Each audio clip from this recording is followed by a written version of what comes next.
સરપંચો તો સાંભળતા જ નથી, કારણ કે એ તો બધી ભાજપ સરકારની સાથે બેસેલા છે. આ તો ખાલી જીતાડવાની વાતો. ભાજપ સરકારને ગુજરાતમાં જીતવું છે, જીતવું છે, જીતવું છે.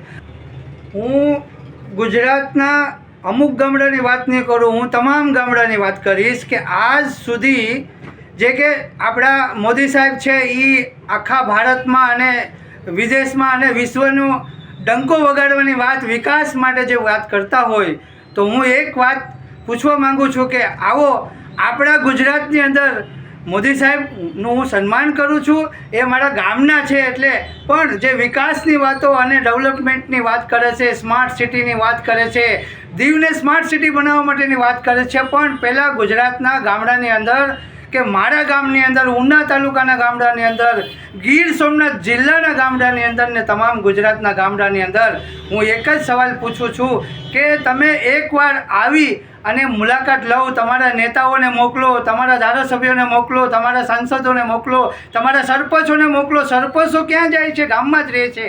એ જ પાણીની અંદર, એ જ ખાડાની અંદર આ લોકો આ વિકાસની વાતો કઈ રીતે કરે છે? હું તમને પૂછું છું.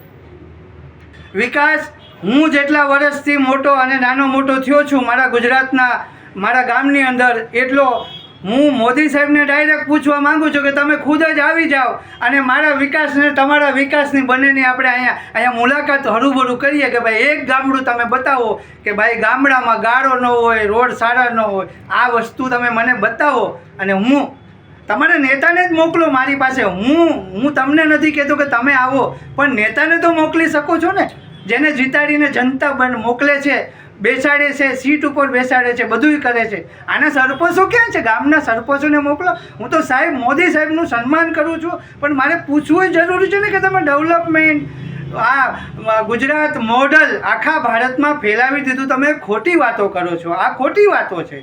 આવીને જો અહીંયા શું છે, એકવાર તો આવો ગુજરાતમાં. સરકારી ઓફિસો વિશે તો હું કંઈ ટોયલેટ બરાબર નથી, એકઈ ટોયલેટ સરકારી ઓફિસમાં કોઈ કામ થતું નથી. ગામડાના લોકો રખડીને બિચારા આખો દિવસ પોતાની મજૂરી પાડીને વયા જાય છે. કોનું કામ થાય છે? બધી ડોક્યુમેન્ટ બનાવવા માટે થઈને 5-5 ને 15 દિવસ સુધી આ લોકો રખડાવે છે. મને ખુદને રખડાવે છે તો બીજા લોકોનું શું? હું તો જાગૃત છે, છતાંય મને નથી, મારું કામ નથી થવા દેતા. ગામડાના લોકોને એટલા પરેશાન કરે છે. મામલેદાર સાંભળતા નથી, તલાટી સાંભળતા નથી, સરપંચો તો સાંભળતા જ નથી, કારણ કે એ તો બધી ભાજપ સરકારની સાથે બેસેલા છે. આ તો ખાલી જીતાડવાની વાતો. ભાજપ સરકારને ગુજરાતમાં જીતવું છે, જીતવું છે, જીતવું છે, અને ખાલી ખોટી વાતો કરવી છે. અમે ડેવલપમેન્ટ કર્યું, અમે ગુજરાત મોડલ ક્યાંય નથી મારા ભાઈ, ગુજરાત મોડલ ક્યાંય નથી. આખા ભારતમાં ગુજરાતનું મોડલ કોઈ છે જ નહીં. મેં જોયું છે, અને જેને ચેલેન્જ કરવો હોય એ મારા ગુજરાતના ગામડામાં, ઉના તાલુકાની અંદર આવી અને મારી મુલાકાત આપે.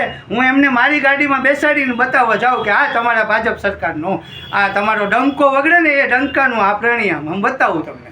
દારૂ તો ઘરે ઘરે વેચાય છે. મારા ગામમાં 27 લોકો વેચે છે, કોબ ગામની અંદર વેચે છે. આપણે જોઈએ છે આપણી નજરે.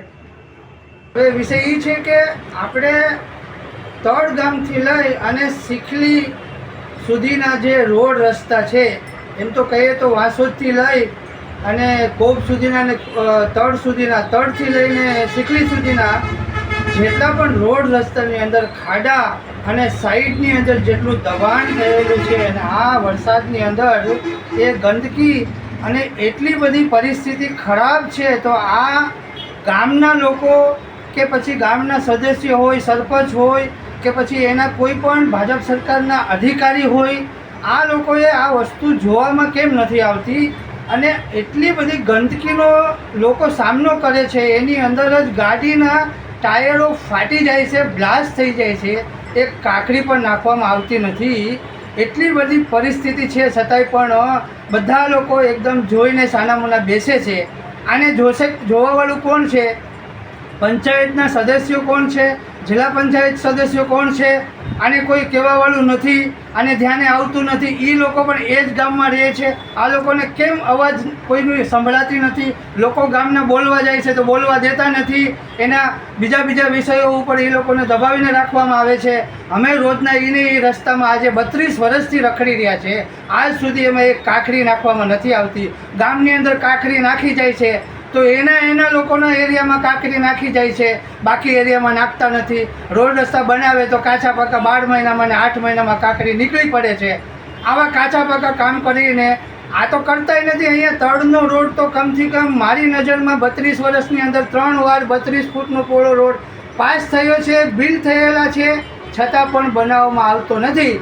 તો આ સરકારની સામે મારે સવાલ પૂછવાનો છે કે તમે આ રોડ રસ્તા મારા ગામની અંદર, કોપડી ગામની અંદર હોય કે પછી બધી દરેક ગામડાની અંદર, અમારા ઉના તાલુકાના દરેક ગામડાની અંદર ખેતરે જવાના રસ્તા હોય કે પછી દરેક રસ્તાઓ બધા દબાવીને એટલું કંજર કરીને ગંદકી ફેલાવી દીધી છે. અહીંયાથી તમે જોજો કે તળથી કોપ સુધીનો રસ્તો જેટલો ગંદો અને જેટલી પરિસ્થિતિ ખરાબ છે લોકોની, એટલું તો આપણા આખા ગુજરાતની અંદર ક્યાંય નહીં હોય. આ મારે કહેવાનું છે. આપણે જે ઉના તાલુકાની અંદર રોડ રસ્તાની અંદર દેલવાડા રોડ હોય તોય ભલે, આપણે વેરાવળ રોડ હોય તોય ભલે, આ બધા રસ્તાઓની વચમાં જે ઢોર માલ જે બેસે છે, ગાયો હોય, તો આના સંગઠનના માણસો કે પછી આ પ્રશાસનને આ લોકોને કંઈ નજરમાં આવતું નથી કે ભાઈ આ માલ ઢોર કોના છે, ક્યાંથી આવે છે, આના માટે કંઈ વ્યવસ્થા છે કે નથી, આને કંઈ પાંજરાપોળમાં લઈ જવામાં આવે. એ લોકોથી રોડની વચમાં જ્યારે બેઠા હોય ત્યારે ઘણા એક્સિડન્ટો થાય છે, ઘણી ગાડીઓની અંદર ભટકાઈ જાય છે, લોકો પણ એનાથી ઘણા પરેશાન છે. પણ જે પ્રશાસનને જે આની અંદર જે એ લોકો પણ જે પ્રશાસનના માણસો પણ ત્યાંથી પ્રસાર થતા હોય છે, પછી ધારાસભ્ય હોય તોય ભલે કે પછી સરકારના અમુક અધિકારી હોય તોય ભલે, એ લોકોએ તો થોડી ઘણી નજર એમાં કરવી જોઈએ કે આ એટલી બધી પરિસ્થિતિ ખરાબ છે તો આ ઢોરમાટ ક્યાંથી આવે છે, આના સંગઠનોના માણસો શું કરે છે. ઘણી બધી વાતોના અમે સંગઠન કે ઘણા નામો છે એ હું નથી કહેતો, એ લોકોએ પણ આમાં ધ્યાન દેવું જરૂરી છે. જે ગામડાઓની અંદર હોય તોય ભલે અને ઉના શહેરની અંદર હોય તોય ભલે, તો આ જે માલ ઢોર જે રોડ રસ્તાની ઉપર બેસે છે એનો કંઈ પણ એક રસ્તો કાઢી અને એની જગ્યામાં એનો નિકાલ કરવા માટે થઈને હું પ્રશાસનને, ગુજરાત સરકારને અને સ્થાનિક પ્રશાસનને હું વિનંતી કરું છું. નમસ્કાર મિત્રો, હું ફિરોઝ ઈરાની આજે તમને એક નવી વાત કરવા આવ્યો છું. દીવ મિરર ન્યૂઝ જોતા રહો, સબસ્ક્રાઇબ કરવાનું ભૂલતા નહીં અને શેર કરવાનું પણ ભૂલતા નહીં. સત્યની સાથે જોડાતા રહો. નમસ્તે મિત્રો, હું છું ચાંદની પરમાર. આપની મનપસંદ ચેનલ એટલે કે દીવ મિરર ન્યૂઝ ચેનલને લાઈક કરો, શેર કરો અને ફોલો કરો. અને હા, તેમાં દરરોજ તાજા સમાચાર જોવાનું ભૂલશો નહીં. દીવ મિરર ન્યૂઝ દરરોજ લાઈવ અપડેટ ગુજરાત રાજ્ય, દેશ, દુનિયાના તમામ બ્રેકિંગ સમાચારો નિહાળો દીવ મિરર ન્યૂઝ ચેનલ પર.